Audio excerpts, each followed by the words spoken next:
Өлкө борборунан 1000 чакырым алыста жайгашкан Баткен облусунда акыркы жылдары жеке социалдык ишкердүүлүк жандана баштады. Жергиликтүү эл арасында дыйканчылык, багбанчылык багытында жаңы ыкмаларды ойлоп табышса, мал чарбачылыгында да алдыга жылыштар бар. Бул чыгарылышта социалдык ишкердүүлүктүн күнгөй тескейи тууралуу баяндайбыз. Bunun жакшылык жери энергия затырата жок. Судун агымы өзүнчө жерге жеткизип берип атат. Имарали Бекмухаммедов тоо этегиндеги кайрак жерге суу чыгарам десе, көпчүлүк ишенчү эмес.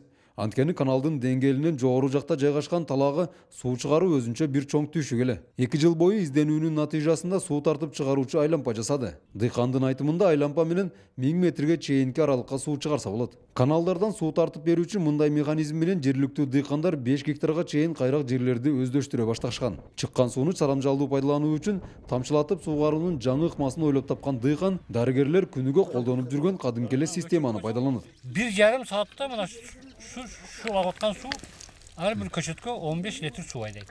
2 жыл бою тынымсыз изденүү менен талыкпас аракет жакшы натыйжа берди дейт Имарали Бекмухаммедов. 5 гектар жерди өздөштүргөн дыйкан 2 уулу менен 2000ден ашуун көчөт отургузуп, быйыл түшүмдүн берекесин күтүп жатышат. Жок, эми кыйынчылыктар болду, кыйынчылык болбосо бир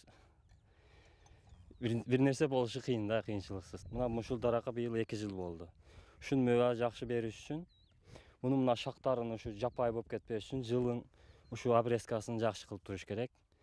Ана мөбө бере турган мондай дарактарын шагынып калтырып, мөбө бербей турганын ушу ноодаларын жаңылап туруш керек да, ушундай. Тамчылатып суугаруунун үзүрүн көрө башташкан дыйкандар аракеттерин күчөтүп, эми бактарактардын арасына дарбыз, коон эгүүнү болжоп жатышат. Жалкоолук гана бизди кендирибизди кесип атпайбы? Иштебей, митинг кылып, митингге чыгып, бирөө иш салганы көрө албай, ол жамандап, онтпеш керек. Бизди кыргыз жапыр бир жеңден кол, бир жакадан баш чыгарып, эмгектенишибиз керек. Биз эмгектенсек, биз бардыгын басып өтөбүз Орто Азияда. Себеби бизге жерибизди, суубузду Кудайым ушундай бизге атайлап берип койгондой да менин назарымда. Только мээнет кылыш керек, кызмат кылып иштеш керек. Ийгиликти колго киргизип тамчылатып суугаруунун жаңы ыкмасын ойлоп тапкан дыйкандар муну менен эле чектелип калбастан, акырындык менен дың жерлерди өздөштүрүп, пайда алып келе турган дыйканчылык аянттарынын көлөмүн дагы көбөйтөбүз дешет.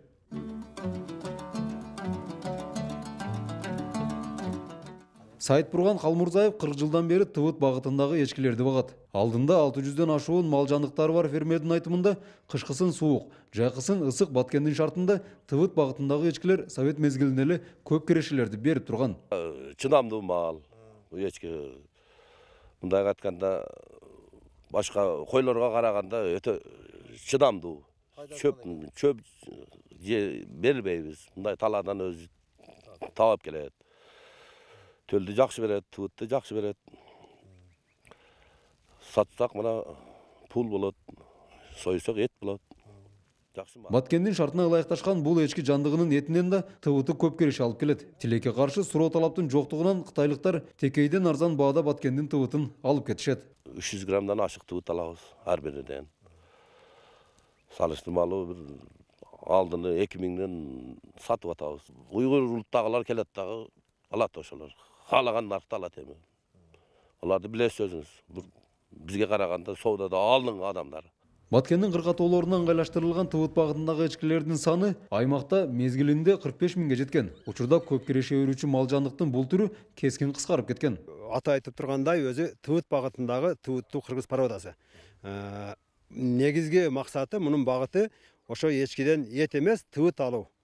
Ошондуктан Тывыт бул дүйнөлүк рынокто өтө бааланган товар. Өкүнүчтүүсү биздин мамлекетте муну иштеткенге эч кандай мүмкүнчүлүк жок болгондуктан Кытайдан келген бизнесмендер деп койсок болот, ошолор алып, ортомчулар алып, арзан баада бизди дыйкандардын, фермерлердин чөнтөгүнө зыян келтирип атат десек болот. Фермердин айтымында бир эчкиден жылына Тывыт менен улагын кошкондо 3-4 миң сомго чейин киреше алса болот. Мына ошондуктан мал жандыктарынын бул түрүн көбөйтүү жергиликтүү эл үчүн жумуш орундарын түшсө, экинчиден үй бүлөгө көп киреше алып келет.